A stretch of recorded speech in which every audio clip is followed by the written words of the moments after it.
First, kailangan i-update yung Beeline to get these features. So may bagong feature si Beeline, start ride, start tracking. Ayan. So may ano ka na, trip meter.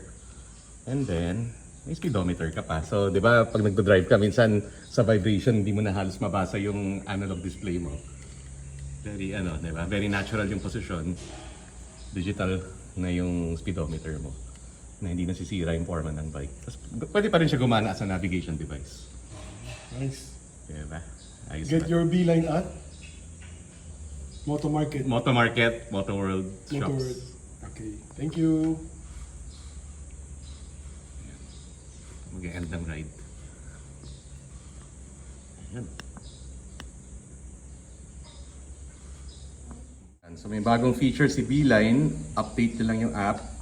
Ayan no. So kahit hindi ka nagna-navigate, pwede mo siya gamitin as a speedometer and tracker. So sinasave niya kung saan ka pupunta.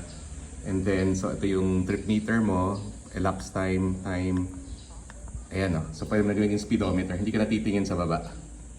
Diretso na tingin mo. So for some bikes like Harley, okay siya.